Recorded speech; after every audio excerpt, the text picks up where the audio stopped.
When Sarah moved into her new apartment in downtown Portland, she thought she had found the perfect place. It was affordable, close to her job, and had large windows that let in plenty of natural light. The kind of windows that made the small apartment feel twice its size. The kind that made you feel connected to the world outside, even when you were alone inside. But within 2 weeks of moving in, she realized something was very, very wrong. Her neighbor across the courtyard was watching her every single night, and he wasn't even trying to hide it. This is her story. Sarah Chen was 28 years old when she moved into the apartment on Riverside Drive. She had just gotten a promotion at work as a software engineer at a tech startup downtown after years of living with roommates, sharing cramped spaces, dealing with dirty dishes in the sink and arguments over who ate whose leftovers. She finally had enough money to afford a place of her own. No more roommates, no more sharing a bathroom, no more compromising on what to watch on TV or how loud the music could be.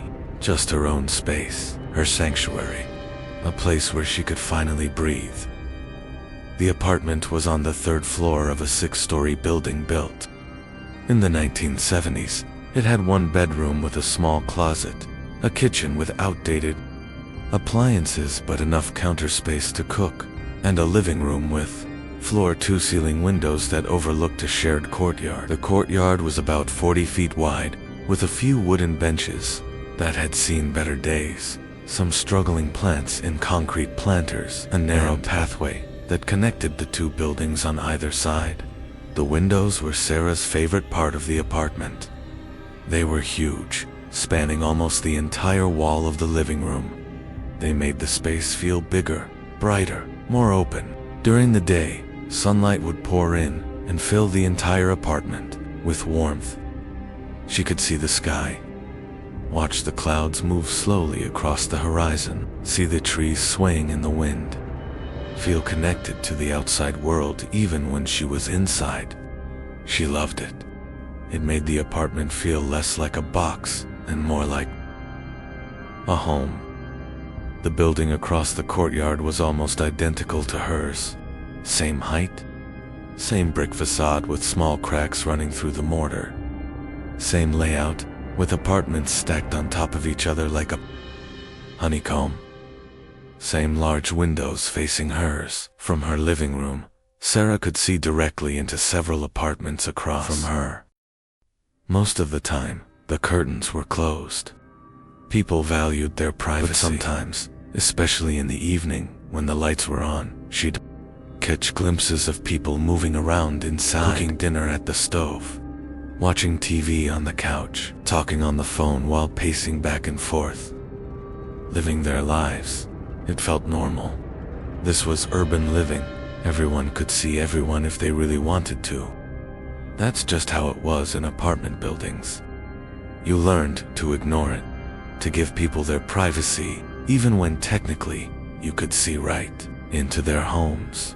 It was an unspoken rule. You don't stare. You don't watch. You just live your life and let others live theirs. But then she noticed him.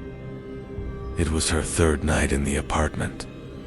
Sarah was unpacking boxes in her living room, organizing books on a shelf she'd just assembled from IKEA when she felt it. That strange, uncomfortable sensation of being the feeling when the hairs on the back of your neck stand up for no reason. When your body knows something before your brain catches up. When you suddenly feel exposed, even though you're alone. She looked up from the box of books. Across the courtyard, directly across from her window, maybe 40 feet away, a man was standing in his apartment.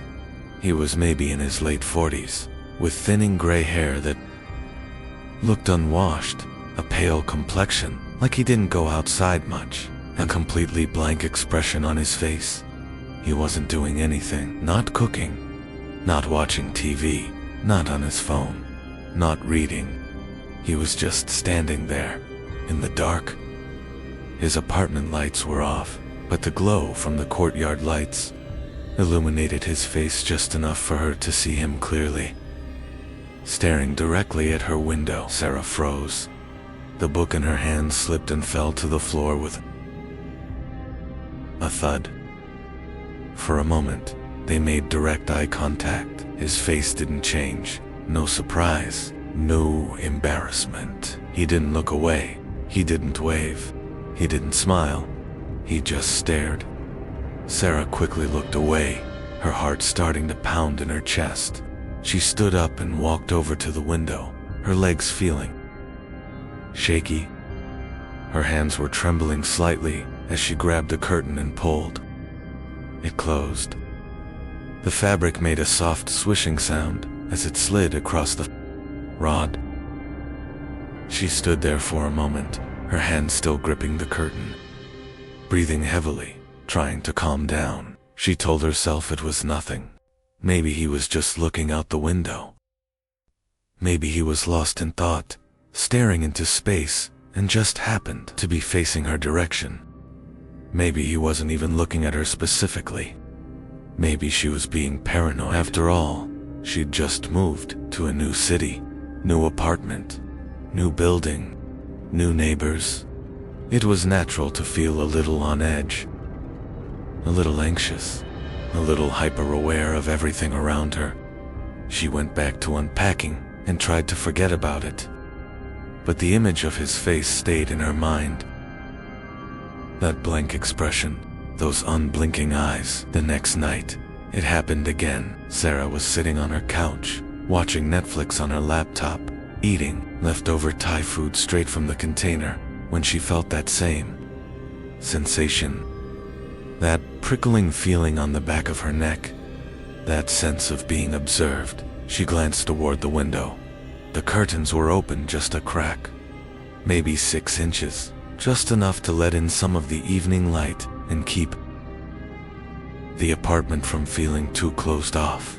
And there he was, standing in the exact same spot, in the exact same position, in the dark, staring directly at her window. This time, Sarah didn't hesitate. She stood up immediately, her heart racing, and walked over to the window. She pulled the curtains fully closed, making sure there were no gaps, no cracks, no way for anyone to see inside. Her hands were shaking harder now. She grabbed her phone from the coffee table and texted her best friend, Maya. My neighbor across the courtyard keeps staring at my apartment. It's creeping me out. Maya responded within seconds. CW? That's so creepy. Have you talked to him? No. I don't even know who he is. I don't even know which apartment he's in exactly. Maybe he's just weird. Some people are like that. Keep your curtains closed. Yeah. I will. If it keeps happening, you should report it to your building manager or something. Okay? Thanks. Sarah put her phone down and sat back on the couch. She tried to go back to watching her show, but she couldn't focus. She kept glancing at the closed curtains, half expecting them to suddenly open. She felt uneasy, violated, even though nothing had really happened. He was just standing in his own apartment, looking out his own window, but it didn't feel innocent. It felt deliberate. It felt wrong. She kept the curtains closed for the next 3 days. During the day, she'd open them just slightly to let in some light, but she'd close them completely as soon as the sun started to set. She started to feel a little better. Maybe it had just been a coincidence. Maybe he wasn't actually watching her. Maybe she'd overreacted. But on the 4th night, she made a mistake. She forgot. It was late, around 11 p.m. Sarah had just gotten out of the shower after a long, exhausting day at work. There had been a major bug in the code, and she'd spent hours trying to fix it. She was mentally drained. Her hair was wet, dripping water onto her shoulders, and she was wearing just a towel wrapped around her body. She walked into her living room to grab her pajamas from the laundry basket she'd left on the couch earlier, and that's when she glanced at the window. The curtains were open. She'd forgotten to close them, and he was there, standing in his window, staring. But this time, he wasn't just standing. He was holding something. A camera. A large black camera with a long telephoto lens, the kind professional photographers use. Pointed directly at her. Sarah screamed. She dropped to the floor immediately, her heart racing, her body shaking. The towel nearly slipped off as she hit the ground. She crawled on her hands and knees toward the window, her wet hair dripping onto the hardwood floor. She reached up and yanked the curtains closed with so much force that the rod almost came off the wall. She sat there on the floor, her back pressed against the wall beneath the window, breathing heavily, tears streaming down her face. Her whole body was trembling.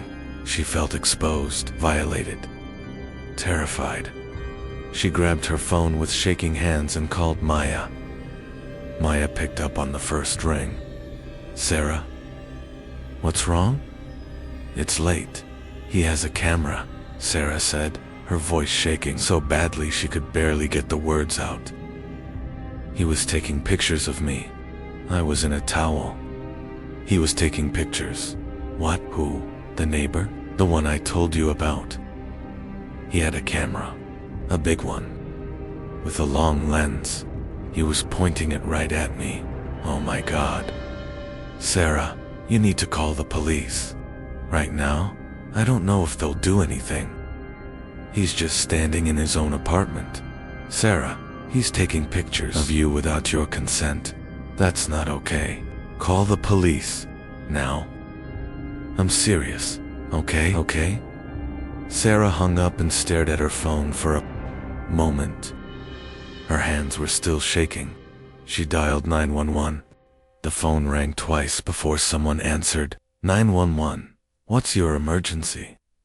My neighbor is watching me through my window. He has a camera. He's taking pictures of me. Are you in immediate danger, ma'am? I don't know. He's across the courtyard in another building, but he's been watching me for days. And tonight, he had a camera. I was only wearing a towel. Okay, ma'am. I understand. I'm sending an officer to your location right now.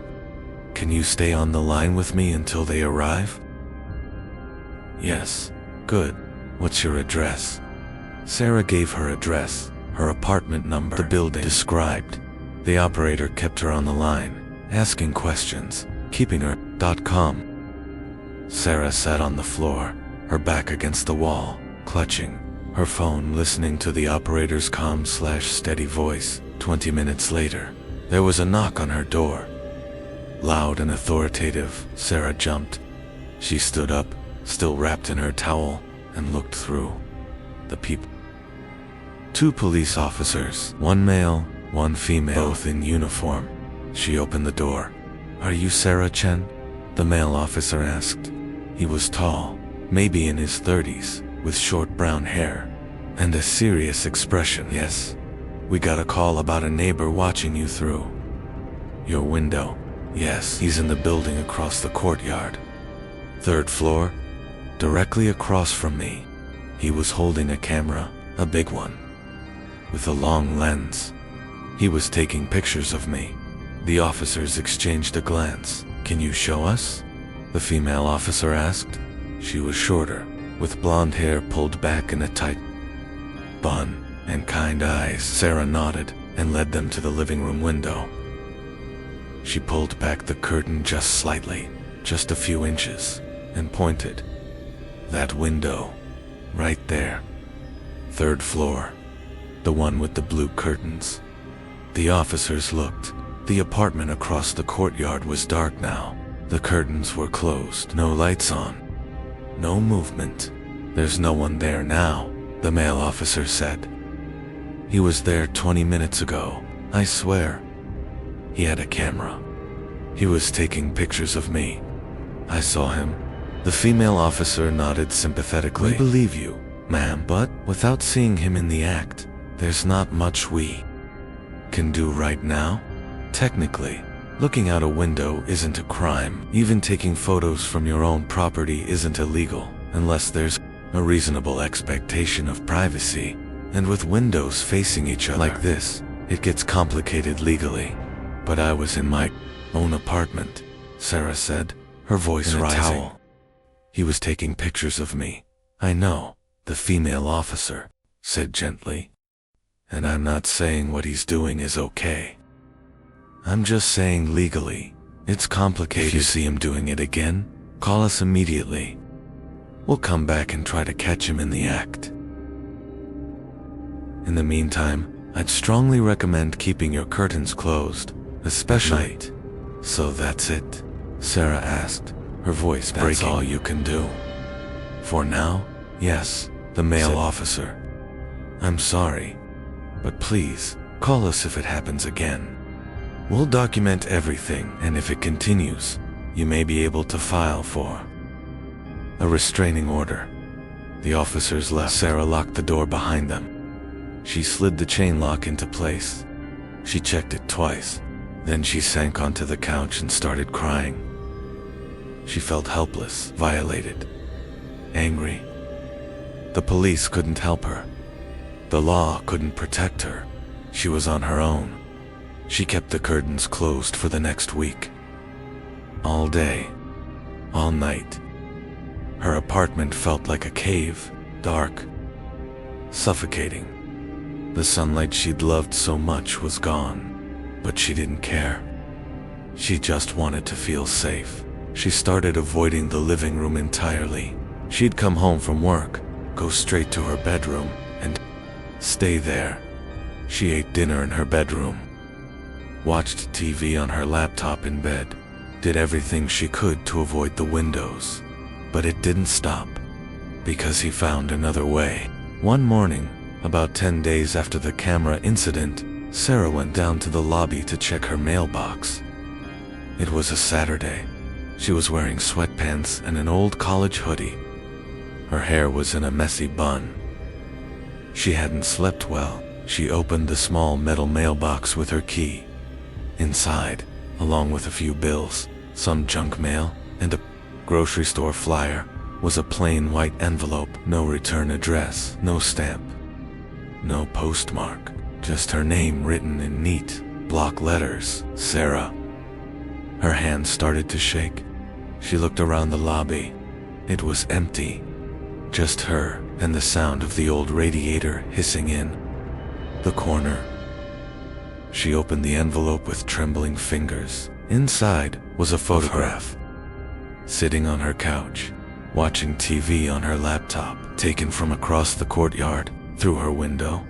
The photo was in color, high resolution, printed on glossy photo paper. You could see every detail, the expression on her face, the show she was watching on the screen, the mug of tea on the table next to her, the book on the armrest, everything. Sarah's vision blurred. She felt like she was going to be sick. Her stomach twisted into a knot. She looked at the photo again. She recognized the moment. It was from 3 nights ago, before she'd started keeping the curtains closed all the time. He'd been watching her, photographing her, and now he'd delivered the photo to her mailbox. He knew where she lived.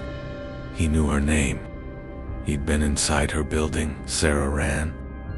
She ran back upstairs to her apartment, taking the stairs at a time, her heart pounding. She fumbled with her keys, dropped them, picked them up, finally got the door open. She slammed it shut behind her and locked it. Chain lock, deadbolt, everything. She grabbed her phone and called the police again. This time they took it more seriously. 2 detectives came to her apartment within an hour. One was an older man, maybe in his 50s, with gray hair and a weathered face. The other was a younger woman, maybe in her 30s, with sharp eyes and a no-nonsense attitude. They introduced themselves as Detective Martinez and Detective Chen. No relation, Detective Chen said with a small smile, trying to ease the tension. They took the photograph, They put it in a clear evidence bag. They took her statement. They asked her detailed questions about the man, the building, the timeline, everything she could remember. They wrote everything down in small notebooks. They said they'd investigate. They said they'd talk to the building manager across the courtyard. They said they'd try to identify which apartment the photo had been taken from. They said they'd do everything they could. Detective Martinez gave her his card. "Call me directly if anything else happens," he said. "Anything at all. Another photo. Another note. Anything." Sarah nodded. "We're going to find this guy," Detective Chen said. "I promise you." But days passed, then a week, then 2 weeks, and nothing happened. The detectives called her once to say they'd spoken to the building manager across the courtyard, but they couldn't identify which apartment the photo had been taken from.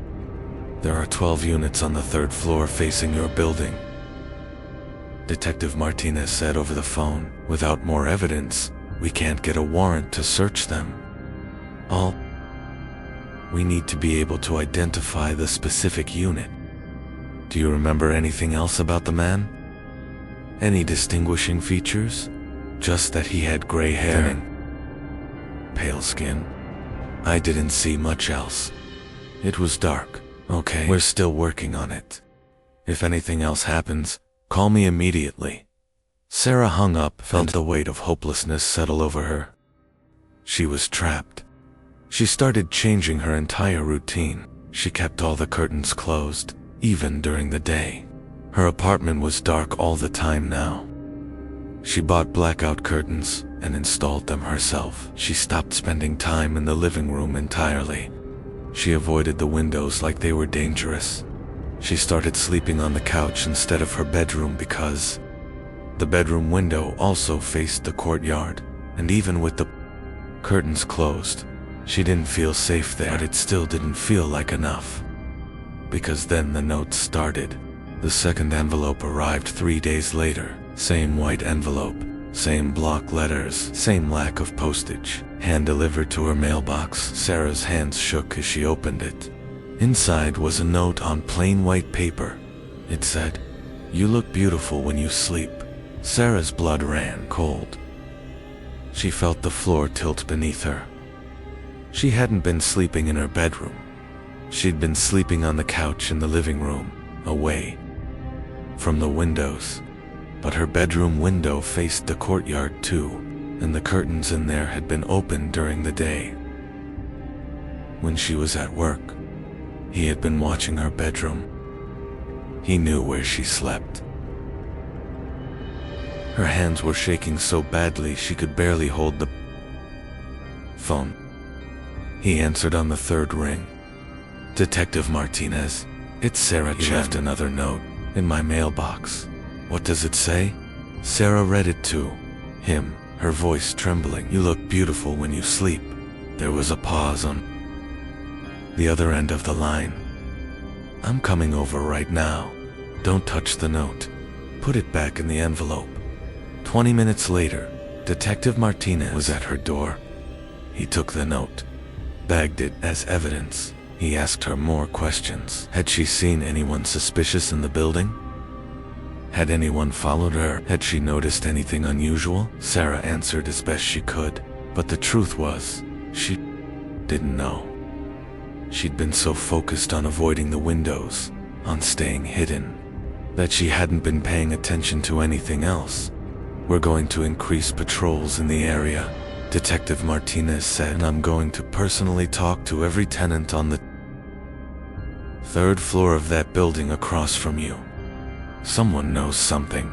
"Thank you," Sarah whispered. After he left, she still didn't feel safe. She felt like she was losing her mind. She couldn't sleep. She couldn't eat. She was constantly on edge. Every sound made her jump. Every shadow made her panic. She started taking different routes to work. She'd leave at different times. She'd look over her shoulder constantly. She felt like she was being hunted. And the worst part was, she didn't even know who was hunting her. She'd only seen his face twice, and both times it had been dark. She wouldn't recognize him if she passed him on the street. He could be anyone, anywhere. She started researching online. She looked up her building's layout. She looked up the building across the courtyard. She tried to figure out which apartment he was in. She spent hours on Google Maps, on real estate websites, on neighborhood forums, and then she found something. On a neighborhood Facebook group, someone had posted a warning about a man in the area. Creepy guy on Riverside Drive watches women through their windows. Be careful. The post was from 6 months ago. Sarah's heart raced. She scrolled through the comments. Other women had experienced the same thing. One woman said, "I lived in that building for 2 years. He watched me every single night. I reported it to the police, but nothing happened. I finally moved out." Another said, "I filed a restraining order, but it didn't help because I didn't know his full name or exact address. The police said they couldn't do anything without more evidence." Another said, "I reported him to the building manager multiple times. They said they'd look into it, but nothing ever changed." Sarah felt sick. This had been going on for months, maybe years, multiple women, and no one had stopped him. She kept reading. One comment caught her eye. "I think he lives in apartment 3F. I saw him going in there once. Gray hair, pale skin, always wears the same black jacket. 3F. Apartment." Sarah wrote it down. She took a screenshot of the comment. She sent it to Detective Martinez. He called her back within an hour. "We're looking into it. Apartment 3F is registered to a Dennis Kowalski, 47 years old, no criminal record, unemployed, lives alone. That has to be him," Sarah said. "We still need evidence to get a warrant, but we're watching him now. If he does anything, we'll catch him." Sarah felt a small glimmer of hope, but she knew she couldn't just wait. She had to do something. She decided to take matters into her own hands. The next night, Sarah set up her phone on a tripod by the window. She'd bought the tripod online specifically for this. She angled it so it would capture both her apartment and the window across the courtyard. She turned on the camera and set it to record. Then she opened the curtains, just slightly, maybe a foot, enough to be visible. She sat on the couch, pretending to read a book. She waited. Her heart was pounding so hard she could hear it in her ears. 10 minutes passed, then 20. She kept her eyes on the book, but she wasn't reading. She was listening, waiting. Then, finally, she saw movement in her peripheral vision. Across the courtyard, the curtains in apartment 3F opened, and there he was. Dennis Kowalski, standing in the window, holding the camera. The long telephoto lens pointed directly at her. Sarah's heart pounded, but she didn't move. She kept her eyes on her book. She turned a page. She let the phone record. She could see him adjusting the camera, zooming in, taking multiple shots. Click, click, click. She could almost hear the shudder in her mind. She waited 5 full minutes, 5 agonizing minutes of sitting there, pretending not to notice he photographed her. Then she stood up calmly, walked to the window, and closed the curtains. She grabbed the phone and immediately called Detective Martinez. "I have video evidence," she said, her voice shaking but determined. "I recorded him watching me with a camera. I can see his face. I can see the apartment. It's 3F. It's Dennis Kowalski. Don't move. I'm coming over right now." Detective Martinez arrived within 15 minutes. Sarah showed him the video. He watched it carefully on her phone. He zoomed in on the footage.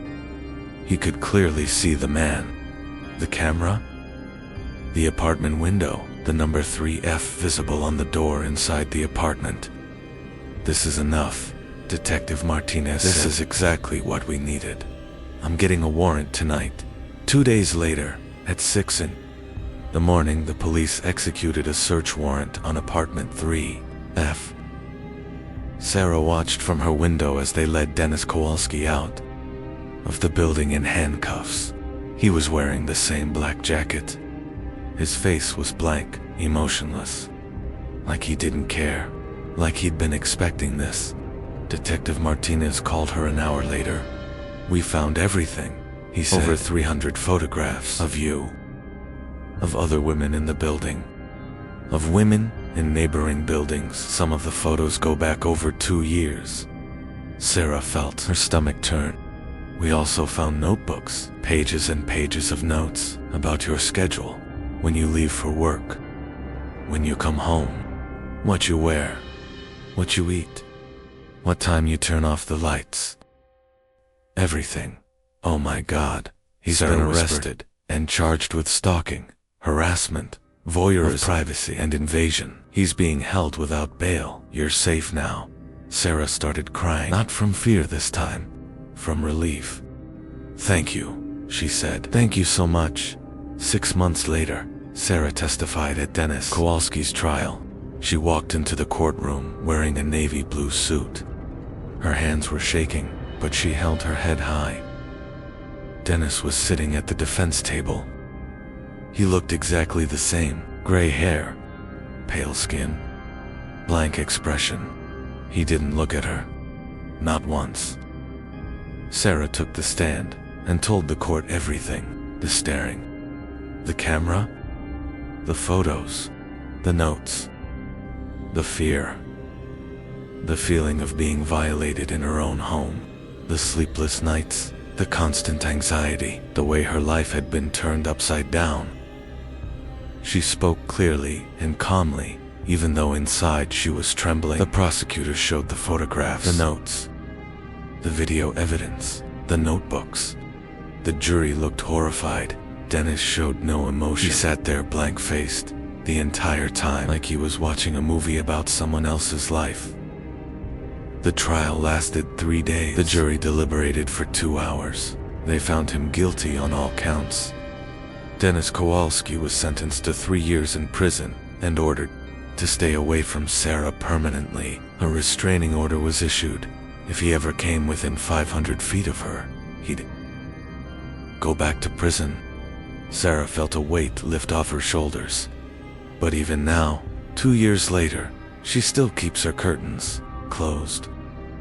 She moved to a different apartment 6 months after the trial.